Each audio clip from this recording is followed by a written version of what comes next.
ulichokuwa ukitafuta. Chuo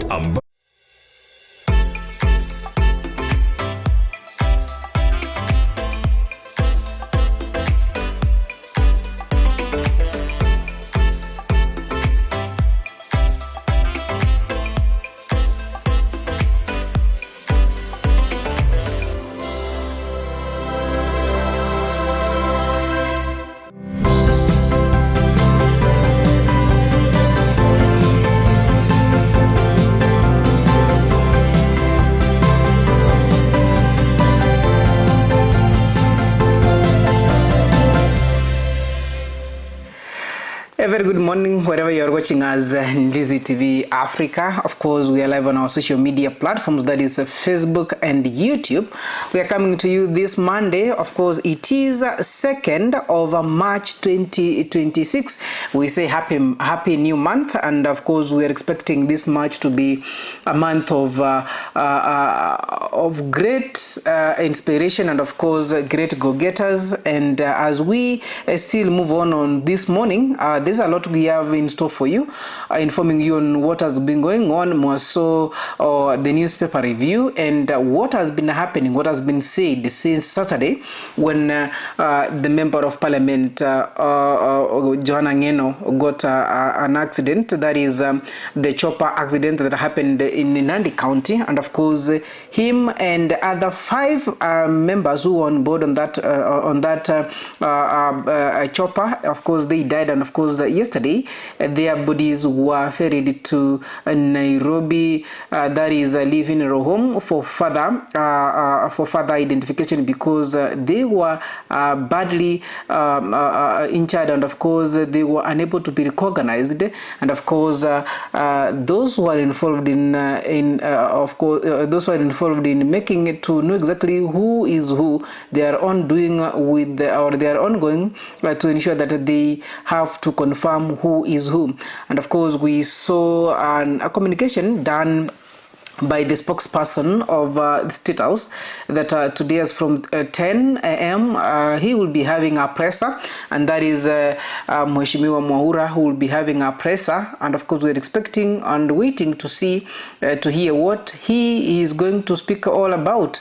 And in much on that, first of all, let's get to the newspapers review this morning before we get into other trending stories from our region, from Migori County. Of course, Linda Mwananchi was actually Rinda Ground, ODM Rinda Ground was on Migori County, or were in Migori County yesterday.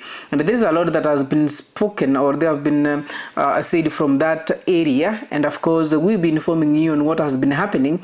Thereafter, the United Opposition was also yesterday attended a church service, and of course I will be informing you on what they had mentioned and of course what they said. And on Saturday there are some of the issues they raised while on their campaigns in Nakuru County, in some of the areas in Nakuru County. But before we get into that, first of all, let's first get to know what is trending and of course what is on the newspaper this morning. And the Standard newspaper is that Member of Parliament who defied Ruto, that is against the grain. If you look at page 8 and page 9, as we have shown you on our screen, is that in a region known for voting as one and following the man at the top, Emuru Adikri, Member of Parliament Johana Ngeno, stood apart. He defied President William Ruto's dominance over Great Rift politics and won. Driven by the struggles of his people, fiercely independent and unafraid to speak his mind, Ngeno often clashed with the region's political kingpin, not for personal gain, but in defense of his constituents. His sudden death is a blow to the region will not quickly recover from. That is a story published on page 8 and of course page 9. Here is that Johana Ngeno was the only Member of Parliament who went against the odds of who is the kingpin of the area. And of course, it was not something that he did to gain or to have self-gain, but for his community, more so the Emurua Dikri and the entire Kipsigis who live in this area of Narok County. Elsewhere, what Patrick Orentutu said, who is the governor for Narok County, is that he was deeply devoted to his work, tirelessly serving his constituents with the dedication and the position.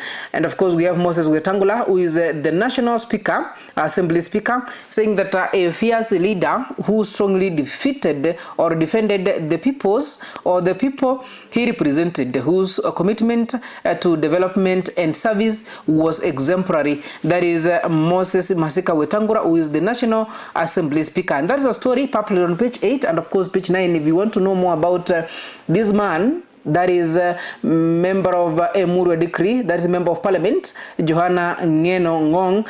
You can be able to grab the Standard newspaper and of course have a close look at on page 8 and of course page 9, where they are talking about the man who never feared. Remember, when there was a war in Angata Barakoi and some other areas, he stood firm and even confronting the police officers who were accused of shooting and killing the residents from that area. And of course, this entire story is captured on page 8 and of course page 9. Elsewhere, talking about the killing of Ayatollah. The Ayatollah killing, that is Trump opens a can of worms on the world. That is a disaster knocks, is it? And when we do that, we look at when an anchor of an Iranian state television broke down in tears on live TV while announcing the death of a supreme leader, Ayatollah Khamenei. The world saw a rare moment of raw emotion from Tehran's tightly controlled media. Her sobbing delivery as she pronounced the long-time leader martyred amid a massive U.S.-Israel military offense signaled the shock shaking the Islamic Republic, and of course they foreshadowed the painful global repercussions leaping from the Middle East. That is a story published on page 4, 5, 6 and 7, talking about the war between United States of America, Iran, and of course Israel, that Israel and the US attacked Iran and of course killed Ayatollah Ali Khamenei, who has been the long-serving leader in Tehran. And of course, when they were breaking the news on the national television of Iranian, the news anchor who was giving or breaking the news, we also that how she was in a somber mood and of course crying for the loss of the leader, of course, who has been for almost to 30 plus years in reading the Iran country, and of course what the US and of course Iran, US and Israel are saying, that he has been somebody who doesn't want the economy of Iranian grow. And of course from the statements we have seen on social media that the president of US is making before the attack is that they are going to give back the Iranian people their due, and of course something that they have been denied for so long. And of course we saw the that is Ayatollah Ali Khamenei was killed in a meeting with high-profile leaders in Iran, and of course that is what we have been seeing. And since then we have seen Iran, of course, trying to attack the US military, where they have their of course Zana Zavita Pale UAE or United Arab Emirates, the likes of Qatar and other countries in United Arab Emirates. And of course we have seen other leaders in the world condemn, and others are giving it a thumbs up on what has been happening. The story of the Ayatollah killing, that is on page 4, page 5, page 6 and of course page 7 of the Standard newspaper. Elsewhere, let's have a look at the Daily Nation. And the Daily Nation here, it is a published story talking about the Member of Parliament Ngeno secret tapes that fixed Gachagua. A tragedy, that is the lawmaker joins high-profile individuals, including the military chief killed in a plane or killed in plane crashes.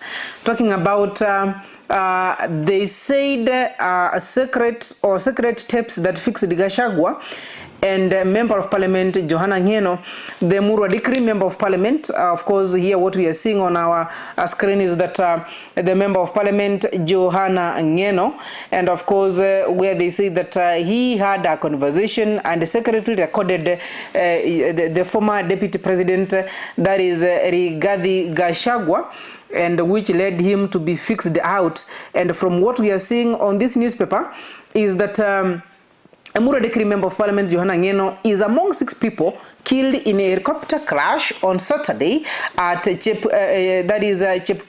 village in Mosop, Nandi County. The helicopter went down minutes after takeoff and burst into flames in a Hiri area. Authorities have opened investigations into the tragedy.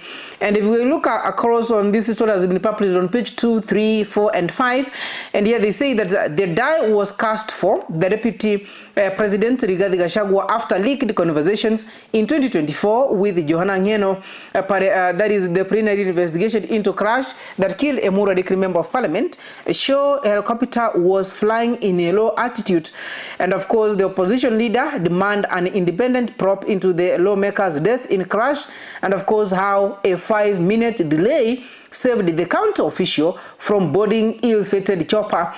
And here it is what they are saying that fixed the Deputy President, that is the former Deputy President Rigathi Gachagua, in 2024. That is the die was cast for, of course, as per the Daily Nation newspaper here.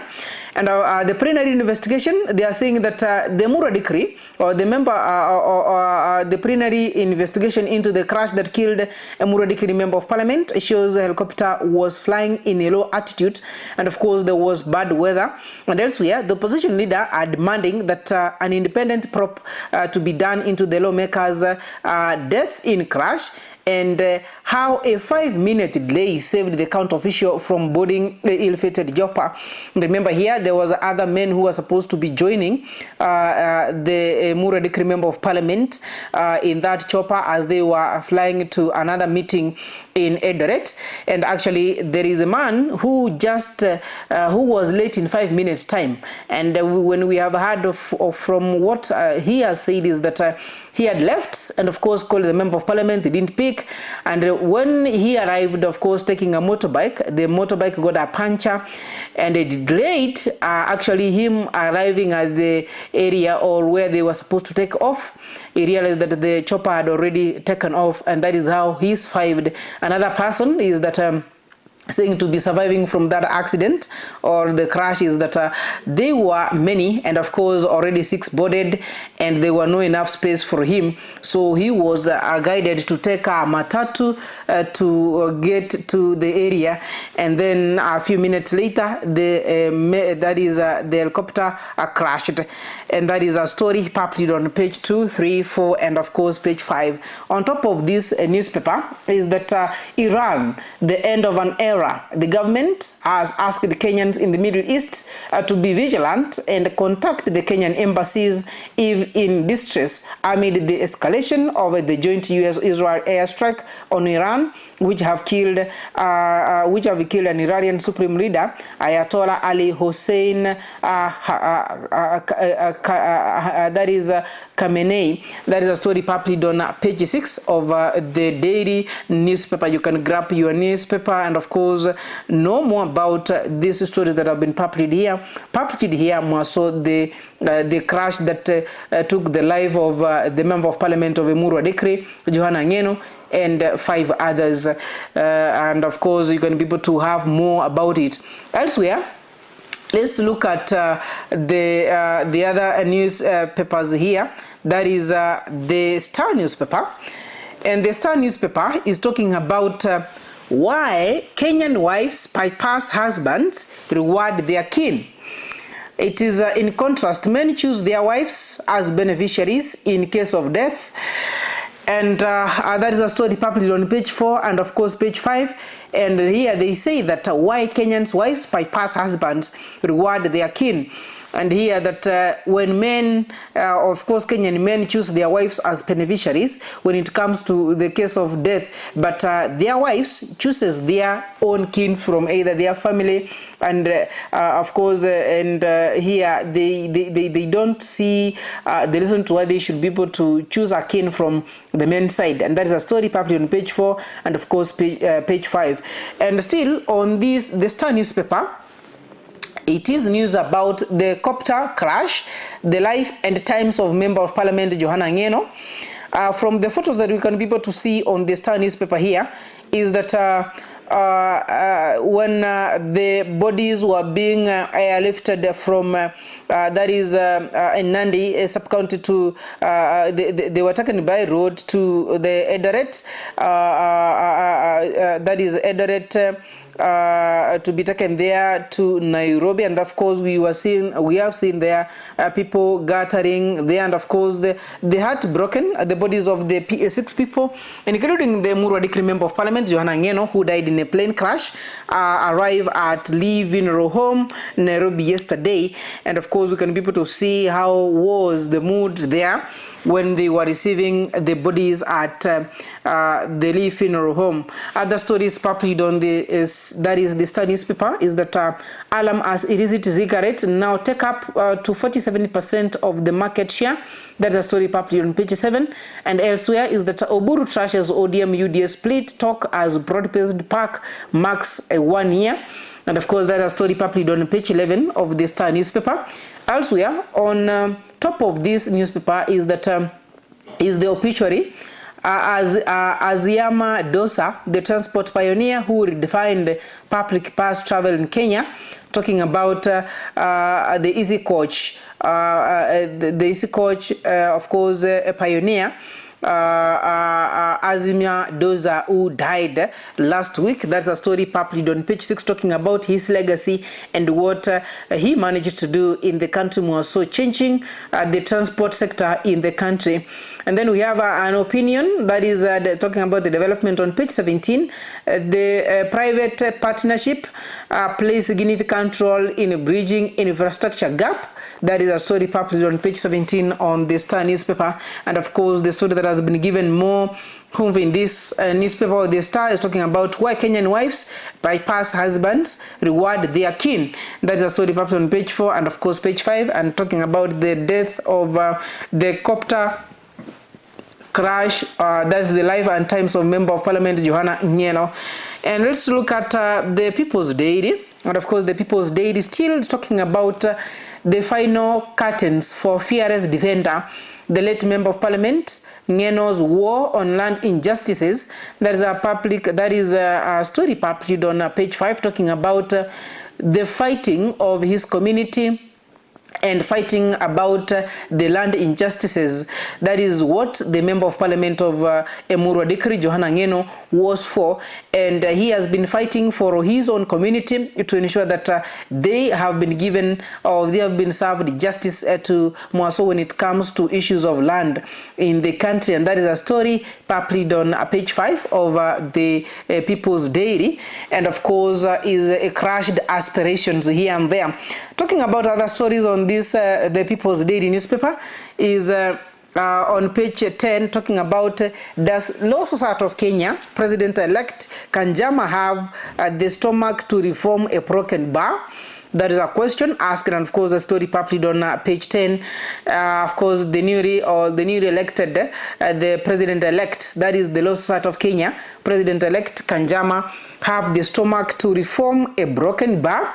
That is a story published on page 10. Elsewhere on page 4, Sifuna's next move. What are his best options before 2027 general elections? Of course, talking about the political development in the country, more so the other ODM faction, that is the Linda Mwananchi faction, led by Edwin Sifuna. And the question here, what is Sifuna's next move, and what are his best options before 2027 general elections? That's a story published on page 4 of the Star, that is of the People's Daily newspaper. You can be able to grab it and of course have a close look at it. to know exactly what is the moves that he is going to make as per the 2027 general elections, as we are heading there to the next year's general elections. Let's take a quick break here, then we'll be getting back to have a look at the Taifa Leo newspaper and of course the People's Daily, and continue following Ndizi TV Africa on our social media platforms here at Ndizi TV Africa. My name is Jeff Nyakundi, and of course my director is Lucas Ouma. I'll be back in a few minutes. Don't go any far because there's a lot that we have in store for you this morning. I'll be back in a short while.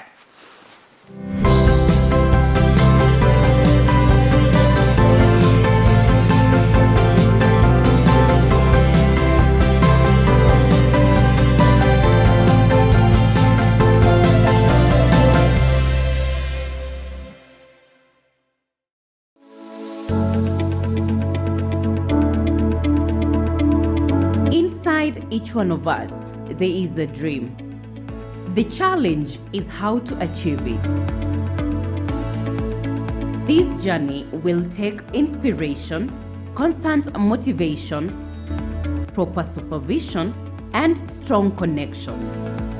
At Camel Park Training College, we know what makes your dreams come true. Now, all we need to begin in this journey is you. Enroll today in a variety of courses. Choose Camel Park Training College.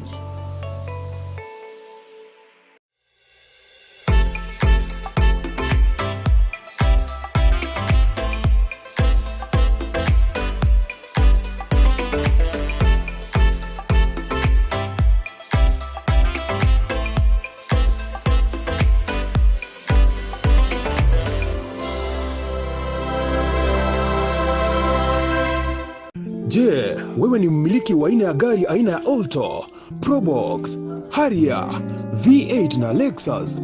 Jipatie brake pads kwa bei nafuu hivi sasa. Vilevile oil filters kwa gari aina ya Toyota na vilevile Subaru.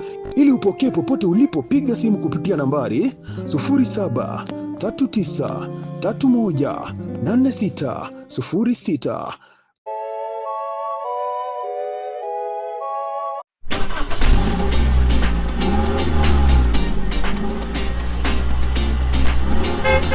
Steer your future in the right direction.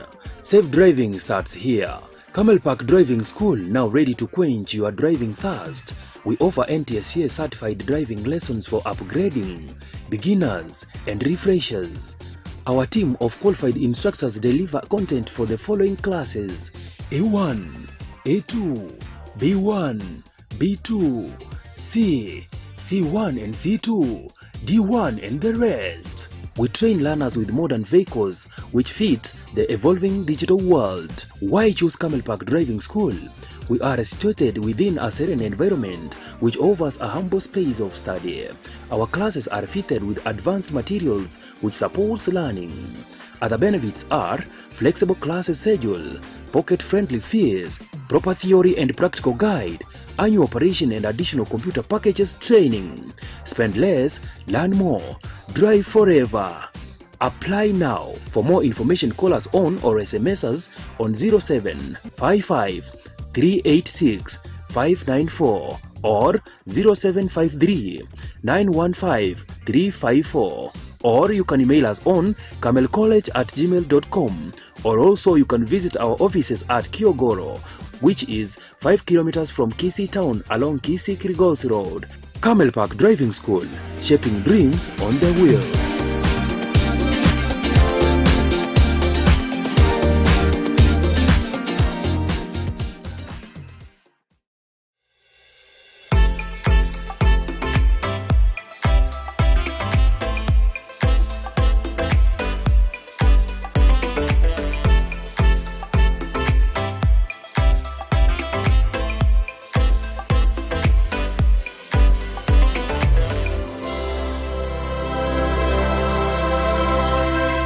Mteja mpendwa, ni wakati sasa wa kujinyakulia aina ya flash disk kuanzia 8GB, 16GB na vilevile 32GB.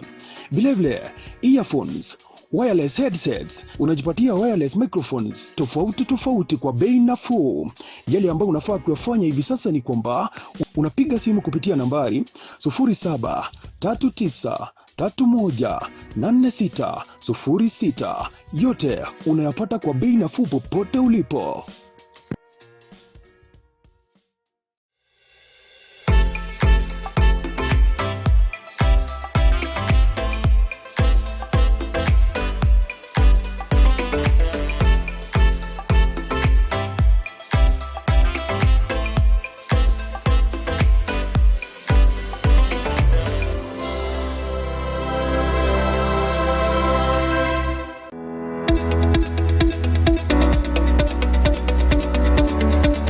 Umekuwa ukitafuta chuo ambacho kipo mahali tulivu, cha kisasa na kinachotoa mafunzo yatakayokuwezesha kupata kazi nyakati hizi, na kina walimu waliohitimu.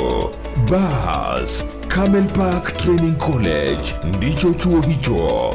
Wana courses za diploma na certificate kama housekeeping management, tourism management, food and beverage sales management, fashion design, cosmetology, information communication technology, graphic design, film production, broadcast journalism, marketing management, business management na zingine nyingi. Pia wana short courses kama vile computer packages, front office management, digital marketing, video editing na zingine nyingi. Admission inaendelea. Mwandikie barua msimamizi mkuu wa chuo hicho pamoja na vyeti vyako vya KCSE au result slip. Pia unaweza jisajili mtandaoni kwa tovuti yetu ya www.camelparkcollege.co.ke au upige simu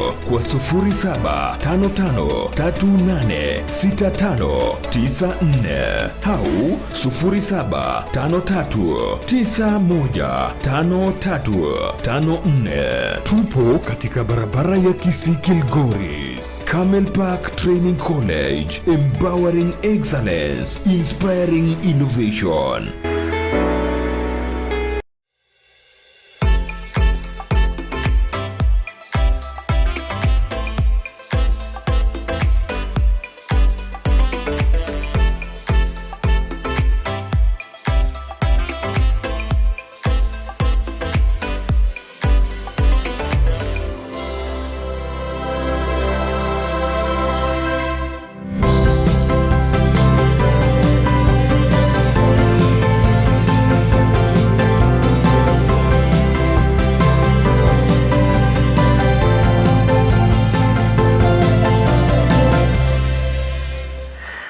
Welcome back as we continue having the look at the newspapers this morning, and of course the last two newspapers, that is Taifa Leo and of course the Business Daily. Let's have a close look at Taifa Leo now, and of course you can be able to follow us on our social media platforms, that is Ndizi TV Africa on Facebook and of course YouTube as Ndizi TV Africa. Let's look at Taifa Leo, and of course kila ambacho kimepatiwa kipaumbele hapa ni kwamba hisia kali, Trump akiua Ayatollah. Mataifa yanayounga Iran yashtumu Amerika na Israeli kwa kumwangamiza kiongozi huyo. Ni vita baadhi ya raia wa Iran washerehekea kwa kifo cha Khamenei, wengine wakilaani Amerika na Israel. Dunia inatarajia athari mbaya kutokana na mapigano ya mataifa hayo, Iran ikiapa kulipiza kisasi.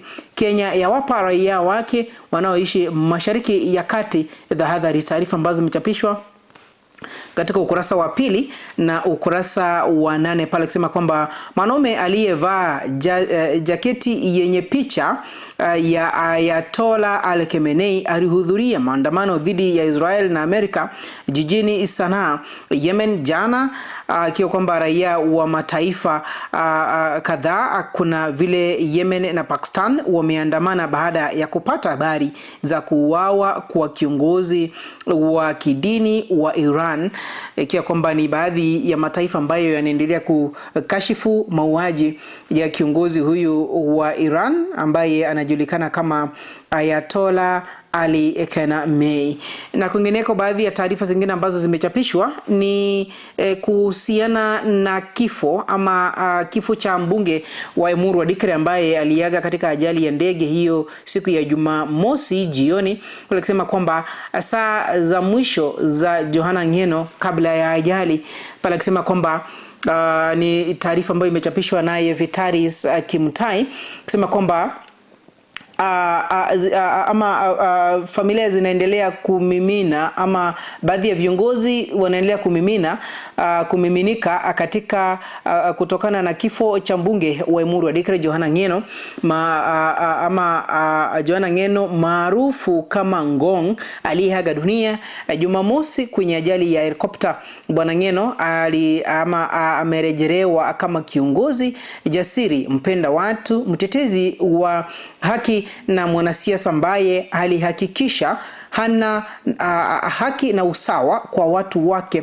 Waziri wa usalama wa ndani Kipchumba Murkomen alimrejelea Bwana Ngeno kama kiongozi aliyewaongoza watu wa eneo bunge lake kwa ujasiri, bila kuogopa kuwekwa wazi, ama bila kuogopa kuweka wazi msimamo wake alipohisi mambo yanaenda mrama.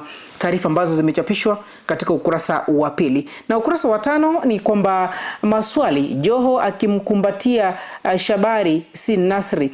Akasema kwamba hivi karibuni Sultan amekuwa akiandamana na Shabahi, hatua inayofasiriwa kama kuunga azimio lake la mwaka 2027. Taarifa ambazo zimechapishwa katika ukurasa wa 5 hasa masuala ama siasa za pwani mwa Kenya na maeneo yale ya Mombasa pale. Taarifa ambazo na kwa maswali mengi kuhusiana Joho akimkumbatia Shabar si Nasri tena. Ni taarifa ambazo zimechapishwa katika ukurasa wa 5, huku ikionyesha kwamba kutakuwa na kinyang'anyiro kigumu aswa katika uchaguzi wa eneo hilo la Mombasa pale, aswa ugavana. Na kwingineko ukurasa wa 5 ni kwamba Omar asema Kindiki ndiye wala si Joho, aenda kinyume na wanasiasa wa pwani wanaotaka Joho awe mgombea mwenza. Taarifa ambazo zimechapishwa katika ukurasa wa 5 ni kwamba ni siasa ni nani ambaye atakuwa mgombea mwenza wa Rais William Samoei Ruto ifikapo mwaka 2027. Sasa yule ambaye ni katibu mkuu wa chama cha UDA Omar sasa amesema Kindiki ndiye wala sio Joho. Ameenda kinyume na wanasiasa wa pwani wanaotaka Joho awe mgombea mwenza. Taarifa ambazo zimechapishwa katika ukurasa wa 5. Na kwingineko ukurasa wa 20 ni kwamba Manchester United wasoma mgongo wa City na Arsenal. The Red Devils warukia nafasi ya 3 baada ya kushinda mechi 6 kati ya 7 zilizopita. Jana walicharaza Palace mabao 2-1. Ni taarifa ambazo zimechapishwa katika ukurasa wa 8 katika gazeti hili ukurasa wa 20 katika gazeti hili la Taifa Leo, na baadaye pale nitakuwa nikikueleza vile ambavyo timu zilifanya hiyo jana, haswa vinyang'anyiro ambavyo vilikuwa vinachezwa hapo jana. Lakini kwanza tuangazie magazeti hapa, tukikamilisha tutakuwa tunaangazia hilo, ikiwa kwamba taarifa kuu ambazo zimepatiwa kipao mbele ni kuhusiana na hisia kali Trump akiua Ayatollah wa Iran, na kwingineko saa za mwisho za Johana Ngeno katika taarifa ambazo zimechapishwa katika ukurasa wa 2 katika gazeti hili la Taifa Leo, na bila shaka taarifa za michezo ambazo zimechapishwa katika ukurasa wa 20. Tukiangazia gazeti hili la mwisho, gazeti la Business Daily, Yale ambayo yamechapishwa hapa katika the Business Daily is that a US firm to sell ICA stake after 2.4 billion Ndegwa's deal. It is a Prudential Financial that is disposing 24.1% in Insuara, and the shares both from family of ex-CBK governor in 2021. It is a story published on of course, the Business Daily newspaper, and they say that as US-based global financial service firm is set to sell its entire 24.1% stake in ICA Lion Insurance Holdings, which is acquired from the family of the former Central Bank of Kenya Governor Philip Ndegwa for 24 billion shillings. The Prudential Financial Insurance, which acquired the stake in 2021, has disclosed that it has agreed to dispose of its shareholding subject to regulatory approval. And of course, the U.S. firm holds the ICEA stake through the Leapfrog Strategic African Investment, that is LSAI. In the turn, holds that the stake through Eastern Africa, holding a special purpose investment vehicle, that is vehicle incorporated in the United Kingdom. The Prudential has not disclosed the value of the deal or the buyer, and that is a story published on page 2 of the Business Daily, talking about the US firm that is ready to sell the ICA stake after 2.4 billion shillings in Ndegwa's deal. That is a story you can be able to find on this newspaper today. And elsewhere, the conflict, Iran war threatens Kenyan 700 billion Gulf trade. That is a story published by Patrick Patrick Alushula, saying that the widening of the conflict in the Middle East in the wake of the joint US-Israel strike against Iran has put Kenya's trade worthy of 700 billion at risk, with the ramifications of inflation on costly fuel. And of course, the strikes killed Iranian Supreme Leader Ayatollah Ali Khamenei on Saturday, sparkling chaos as Iran reiterates with the attack on Gulf cities.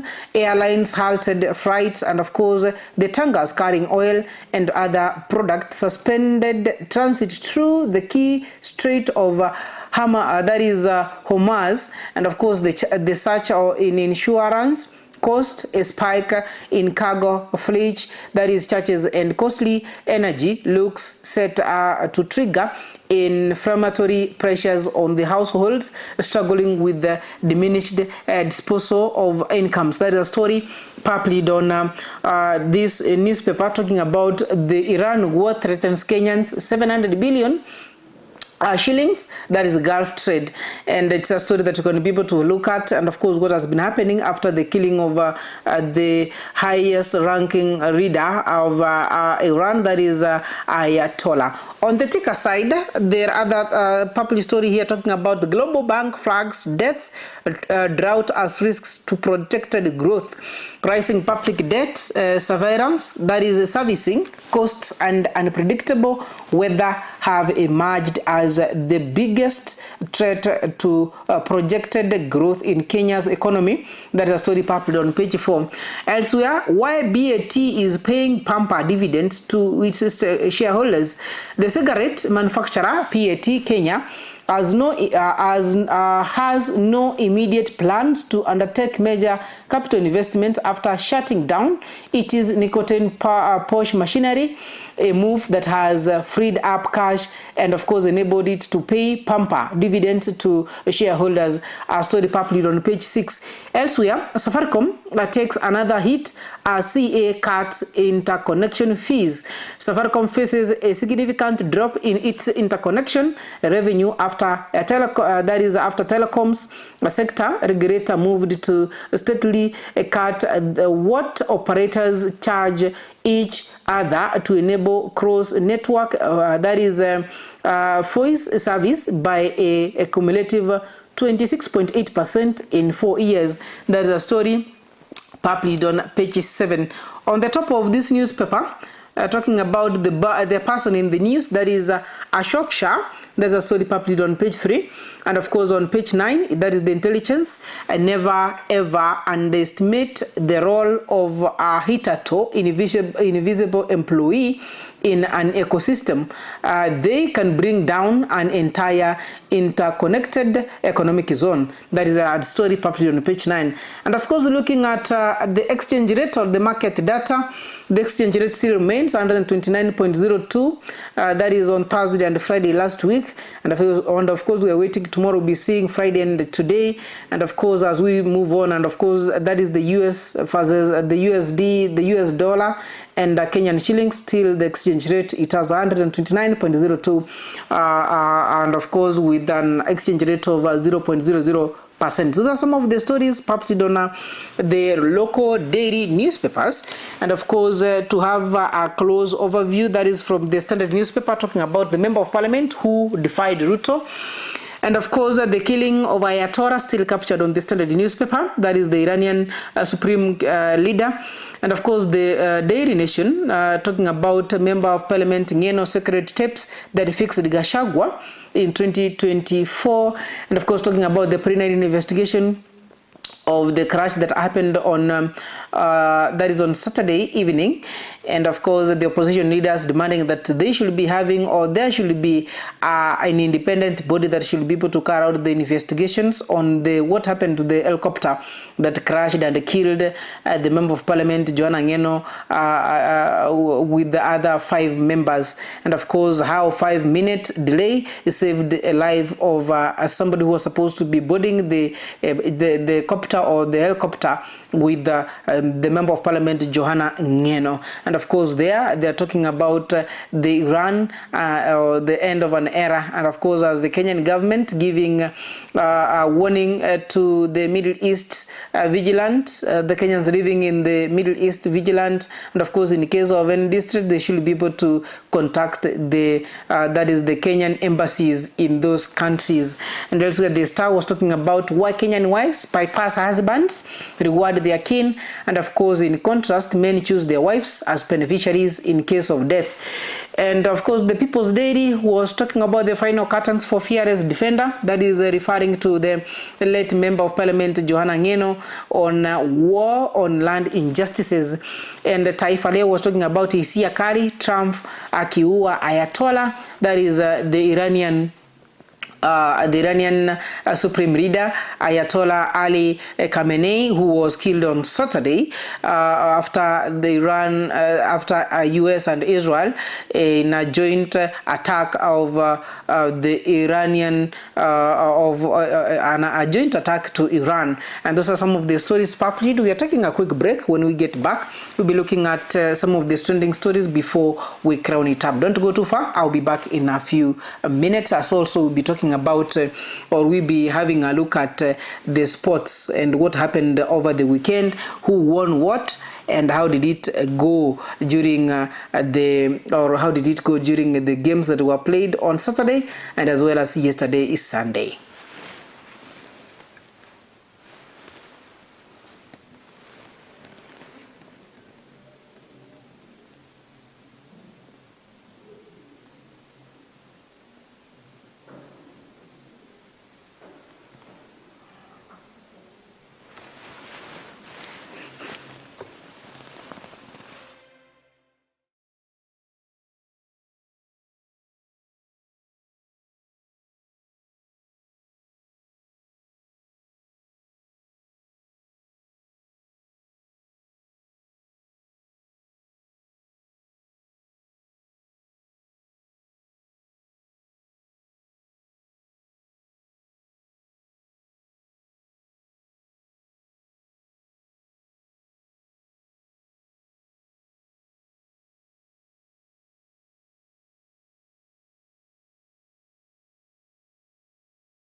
Inside each one of us, there is a dream. The challenge is how to achieve it. This journey will take inspiration, constant motivation, proper supervision, and strong connections. At Camel Park Training College, we know what makes your dreams come true. Now, all we need to begin in this journey is you. Enroll today in a variety of courses. Choose Camel Park Training College.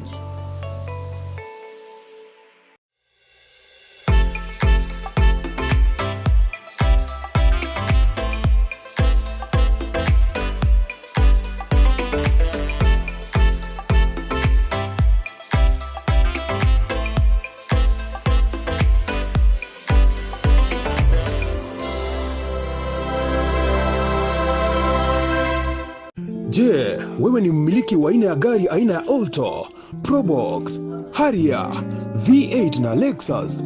Jipatie brake pads kwa bei nafuu hivi sasa. Vilevile oil filters kwa gari aina ya Toyota na vilevile Subaru. Ili upokee popote ulipo, piga simu kupitia nambari 0739318606.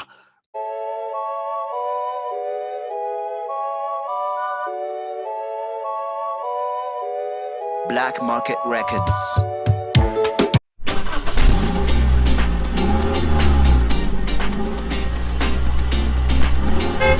Steer your future in the right direction. Safe driving starts here. Camel Park Driving School, now ready to quench your driving thirst. We offer NTSA certified driving lessons for upgrading, beginners, and refreshers. Our team of qualified instructors deliver content for the following classes: A1, A2, B1, B2, C, C1 and C2, D1 and the rest. We train learners with modern vehicles which fit the evolving digital world. Why choose Camel Park Driving School? We are situated within a serene environment which offers a humble space of study. Our classes are fitted with advanced materials which supports learning. Other benefits are flexible class schedule, pocket-friendly fees, proper theory and practical guide, annual operation and additional computer packages training. Spend less, learn more, drive forever.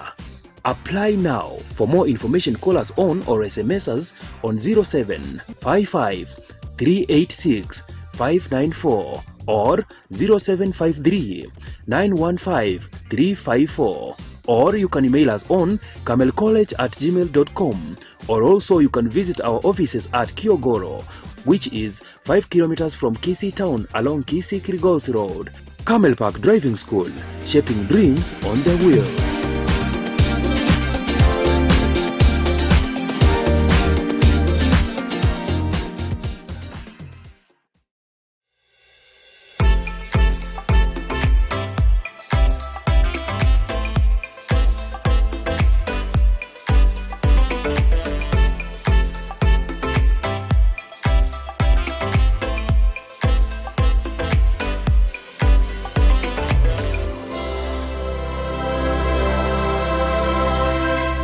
Mteja mpendwa, ni wakati sasa wa kujinyakulia aina ya flash disk kuanzia 8GB, 16GB na vilevile 32GB. Vilevile earphones, wireless headsets, unajipatia wireless microphones tofauti kwa bei nafuu. Yale ambayo unafaa kuyafanya hivi sasa ni kwamba unapiga simu kupitia nambari 0739318606. Yote unayapata kwa bei nafuu popote ulipo.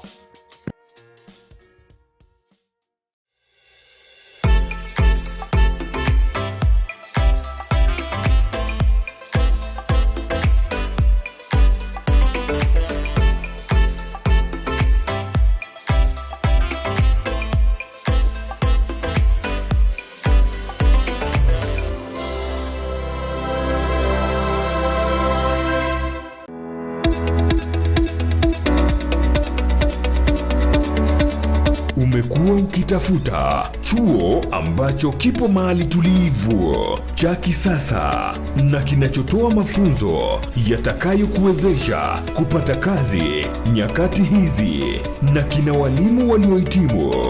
Bas, Camel Park Training College ndicho chuo hicho. Wana courses za diploma na certificate kama housekeeping management, tourism management, food and beverage sales management, fashion design, cosmetology, information communication technology, graphic design, film production, broadcast journalism, marketing management, business management na zingine nyingi. Pia wana short courses kama vile computer packages, front office management, digital marketing, video editing na zingine nyingi. Admission inaendelea. Mwandikie barua msimamizi mkuu wa chuo hicho pamoja na vyeti vyako vya KCSE au result slip. Pia unaweza jisajili mtandaoni kwa tovuti yetu ya www.camelparkcollege.co.ke au upige simu kwa 0755386594 au 0753915354. Tupo katika barabara ya Kisii Kilgoris. Camel Park Training College, empowering excellence, inspiring innovation.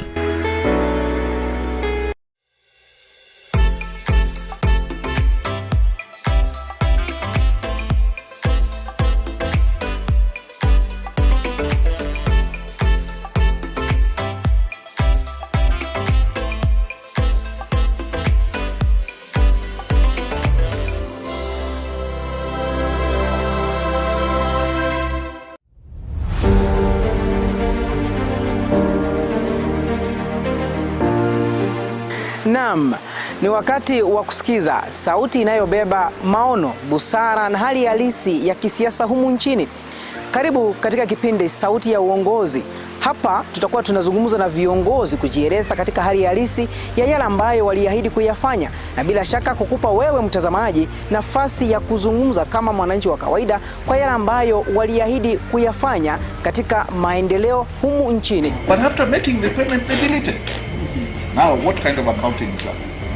Because you are supposed to maintain the details of whoever you paid, so that the figures can balance. Watu ambao wanafanyiwa sio kwamba ni wale wananchi wote ambao wako pale wanafanyiwa ile funding, ni makundi haswa. Na zile pesa kufika katika makundi ikamfikia mwananchi yule ambaye alikuwa anachangiwa akapata kiasi kidogo cha pesa. Ina maana kule kuzurula, ule msururu wa kuzunguka inakuwa ni kama ni null and void kwa mwananchi, anaiona kwamba analagaiwa. If you graduated in 2016 and somebody graduated in 2020, the 2016 was to be given priority to get that job. But nowadays, members of parliament have taken over. They get the letters, they dish them in funerals, others they sell them to the highest bidder. Kila wiki tutakuletea mahojiano ya kina na viongozi kutoka sekta mbalimbali na jamii kwa ujumla. Je, unajiuliza maswali ni kipi ambacho kinajiri nyuma ya pasia la uongozi? Basi hapa ndipo unapaswa kukaa mkao wa kutazama na kusikiza. Usikose Sauti ya Uongozi kila siku ya Jumamosi kuanzia saa 1 jioni hadi saa 3 jioni ndani ya Ndizi TV Africa, nami Jeff Nyakundi. Sauti ya Uongozi. Tunazungumza, tunajenga, tunabadilika.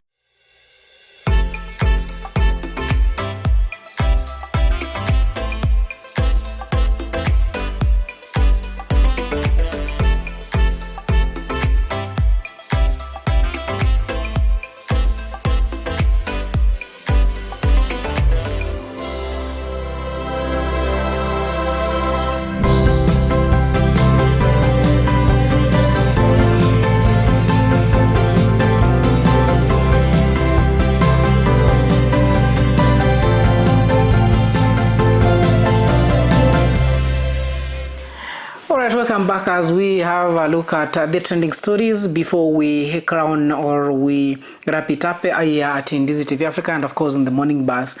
Is that from Migori County is that Oburu Odinga of the ODM party, alongside the party chairperson, has dismissed claims that by purported splinter faction linked to Edwin Sifuna, alleging that the cooperation between ODM and United Democratic Alliance UDA will end on March 7th. Speaking during the Lively Linda Ground rally at Poster Grounds, Oburu termed the reports as misleading and politically motivated, insisting that the partnership remains in fact intact and focused on delivering for Kenyans.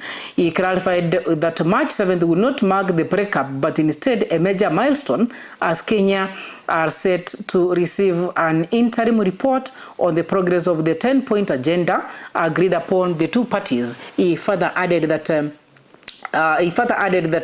the date will also coincide with the 10th anniversary of the structured cooperation between ODM and the UDA, describing the partnership as one anchored on development, stability, and national unity.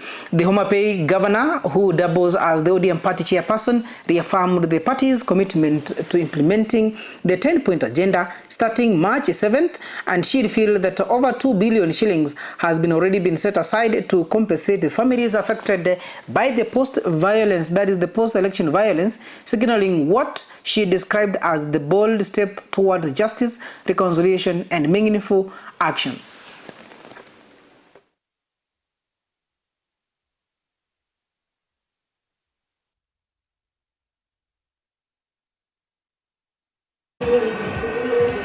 Brothers are misunderstanding the meaning of 10-point agenda. They are saying that when it comes to 7th of March, that is going to be the divorce of ODM and ODA. I'm telling them that that will not happen, and it is to them. ODM is marking its first anniversary of cooperation with ODA, and that is the significance of the 7th. It is not the report of the interim committee supervising the implementation of 10-point agenda. That 10-point agenda, we are going to get an interim report, and that interim report will be given on the 7th, and that is what is intended.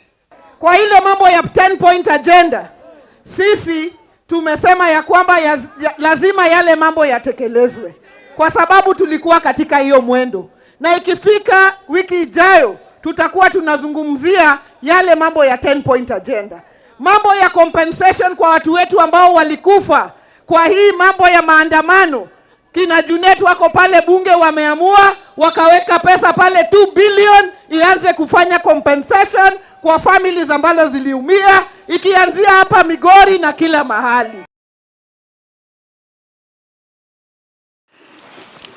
Elsewhere is that the PS, that's the Principal Secretary for Interior Security and National Coordination, National Administration, Raymond Omolo, has urged the youth who have attained 18 years to take up the initiative to acquire the crucial national document that will enable them access government services as well as vote in the upcoming general elections in 2027. Omolo, who spoke during an identification card registration drive at Masala Primary School in Suna Western County, told the youths that they can only get the right leadership if they fully participate in the matters of the country by casting their ballots. Let's hear what P.S. Omolo said during the registration drive at Masara Primary School.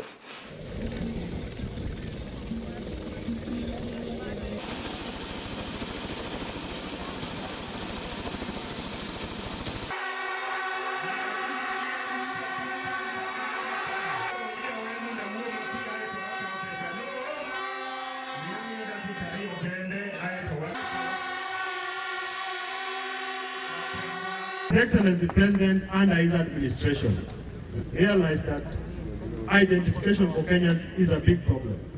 And the first thing he did was that for those in the frontier counties, those who reside in counties that are in borders, took away the requirement for extra vetting for the residents of those counties so that they could be able to access identification documents just like the rest of Kenyans. Number two, His Excellency President also directed our ministry to take away the charges for those who apply for ID cards and also those who are doing replacement. Now, because of that, Kenyans from across the length and breadth of the country can now access identification cards.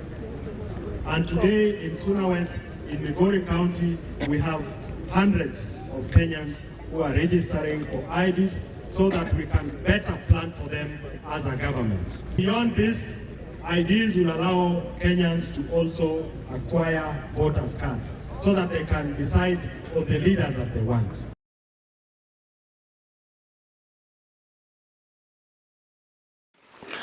Elsewhere is that the ODM party leader Oburu Odinga has called on the other faction that is led by Edwin Sifuna, who are dissatisfied with the leadership, to join them in the upcoming National Delegate Council NDC meeting scheduled on 27th March to present their grievances.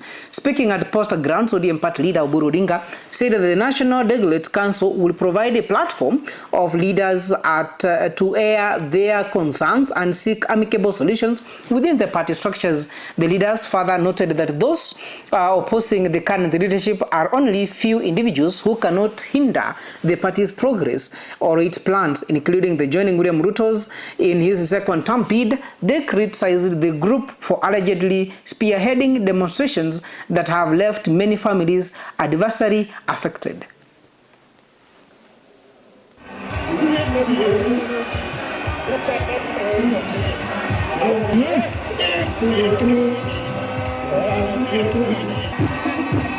Tufungue waingie, ingie. Tufungue waheshimiwa waingie. Sana. Karibu sana. The negotiations will come and they will go. And we are going to have our NDC. These people have been saying that Oburu is illegitimate because he was not confirmed by NDC. We have called NDC on 27th of this month, and we are inviting them to come, and if they have anything that they want to say, let them tell the people of Kenya through our NDC there, and we shall meet them there. Tu wabunge watano na gavana mmoja wa ODM ambao wamekataa mwelekeo wa chama. Sasa wabunge watano juu ya 100 na gavana mmoja juu ya 15. Jamani, watatuzuia kutembea barabara ya kupeleka watu wetu katika uongozi wa nchi mwaka ujao kweli? Hawawezi. Wa Migori, mnataka power? Mnataka power? Hebu nione wale wanataka power kwa mkono, kile mtu anataka power. Baba ametuacha wapi? Wale wengine ambaye wakiongozwa na Orengo wanataka kwenda kwa maandamano ili watu wakufe, watu wapigwe risasi, wamama wapoteze watoto yao. Tunasema shetani. Sisi kama watu wa Migori tumepigwa risasi, tumeumia ya kutosha. Safari hii tunataka tukae kwa meza ambaye serikali inagawiwa, tupate serikali. Na nimesema kama kiongozi ya ODM moja yao ya kwamba 2027 sisi hatusindikizi mtu kwa harusi. Tunataka vitu viwekwe kwa meza, tunataka tupate MCS wengi, wabunge wengi, senators wengi, governors wengi, na deputy president pia inakuja ODM. Wapende wasipende. All right, as we move on, maybe to have a look at some of the trending stories here and there. Of course, we saw yesterday the Jubilee Deputy Party Leader Fred Matiang'i calling for investigation into the death of Member of Parliament Johanna Ngeno and 5 others in an helicopter crash. Questions whereabouts of inquiry report into the death of the former CDF Ogola, and of course the Endarasha school fire. And of course this accident or the chopper crash has raised eyebrows or concerns on the similar accidents that have ever happened in the country. More so that of the CDF Ogola, and of course the fire outbreak at Endarasha school where more than 10 students died. And of course the deputy, or that is the deputy party leader for Jubilee Party, is asking the government to is calling for the thorough investigation to the death of Member of Parliament Johanna Ngeno. And elsewhere, other trending stories is that of course the bodies of the 6 Mosop helicopter crash victims, including a Emuru Member of Parliament, they arrived yesterday at Rui Funeral Home in Nairobi, where the family members and of course the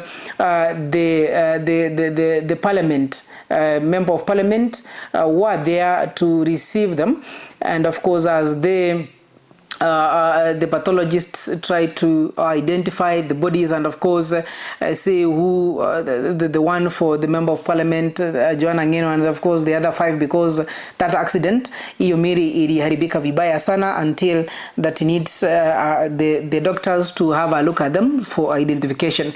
Elsewhere is that the Central Bank of Kenya has approved a new M-Pesa update that will hide users' full phone numbers in payment messages to protect privacy and reduce fraud. And of course, the moving forward, when money is sent via Lipa na M-Pesa, Till or PayPal, the recipient merchant will see only the sender's first name and partially masked phone number. And of course, this will prevent the misuse of the personal data for unsolicited marketing or other unauthorized purposes. That is a story that was published yesterday on the Daily Nation. And of course, Safaricom must first educate customers before rolling it out, as per the statement that were given out.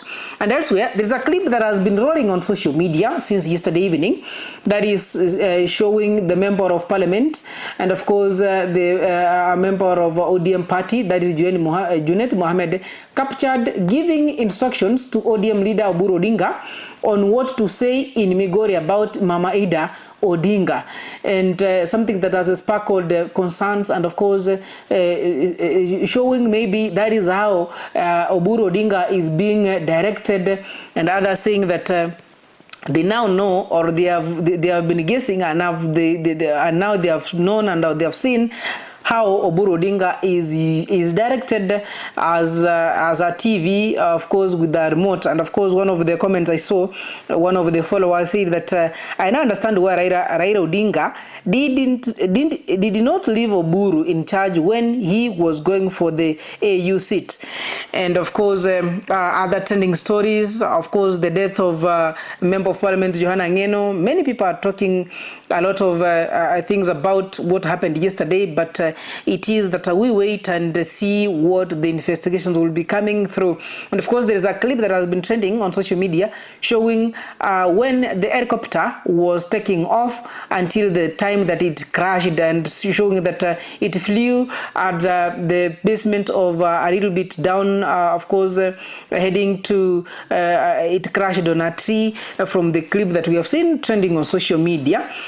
And also other trending stories is that now an update that has been given that the private vehicles will now be restricted from accessing the main terminal, drop-off and pick-up zones, that is at JKIA. Only airport taxis and ride-hailing services will maintain access to the main terminal area to reduce the congestion. And of course, it's something that has made Kenyans to ask questions: why are they being barred from picking their loved ones from the airport, and of course dropping them off? And of course, there is other videos when the Member of Parliament Johanna Ngeno, the late Emuru Dekri Member of Parliament Johanna Ngeno last speech before the helicopter crash. That is when he attended a ceremony economy before the crash. And of course, what we have seen, the government of Kenya has given out, that is the Kenyan President William Ruto has issued a strong condemnation on the recent strike targeting the United Arab Emirates, Qatar, Saudi Arabia, Iraq, Oman, Kuwait, Jordan, and Bahrain, warning that the widening scope of the Middle East conflict poses a grave threat to international peace and security. Ruto expresses deep concerns over what it described as the regionalization of the conflict, cautioning that further escalation could undermine global stability as a critical moment in world affairs. He calls for urgent, inclusive engagement among all other stakeholders to halt the firings and, of course, de-escalate tension, urging the restraints and renewed commitment to dialogue. And those are some of the trending stories from what we have been seeing trending on social media and, of course, other areas. And to me, that is where I'll be. Wrapping it up for this morning. And of course, I can be able to see kijana anaitwa pale nani, anajiita kijana ya Ruto, anasema watching live, and of course Reverend Baba Chantel watching live as well, not forgetting sorry, excuse me, of course Amos George saying that I'm watching live from USA. Thank you for joining in, and of course thank you for watching, and of course having or waking up with me here at Ndisi TV Africa. And we thank you for every effort that you're making to support Ndisi TV Africa grow and move on. And of course, up to that moment, that's where I wrap it up. My name is Jeff Nyakundi. My director has been Lucas Ouma, and we say thank you. Let's meet again tomorrow for the same. And of course, we'll be informing you more on what has been happening, and of course, the war that has been now seen between Israel, USA, and Iran. We'll be updating you on what is going on and how it is being done, and what are some of the issues trending. And for our brothers and sisters who are in the UAE, that is the United Arab Emirates, in the likes of Qatar, Saudi Arabia, Bahrain, we wish you all the best. And of course, we are you are in our thoughts, and of course, as we mention the prayer every day. And what we urge is that stay safe, and if you have been warned not to be getting out unnecessary, then stay indoors. And of course, in case of some of the distress, as the government of Kenya gave go ahead, and of course you can be able to contact the that is the embassies in the countries that you are for urgent and quick response, and of course quick help that you may need. And we are praying that may God see you through this moment that are escalating in the more so in the UAE, and where the United States of America have put their machinery, that is zana zao za vita. We wish you the best as you continue working, and of course finding something for your families. And of course, you are in our thoughts and in our prayers. Wish you all the best at this moment. And of course, don't forget that you've been informing us, on how is the going and what is happening wherever you are. Up to that extent, that is where I wrap it up. Thank you for joining us this morning, and of course, be following Ndisi TV Africa. Let's meet again tomorrow, a time like today, and of course, have a look at the tomorrow's newspapers and what will be trending. My name is Jeff Nyakundi. Bye bye for now. Have a fruitful day, and I wish you a happy new month as you move on.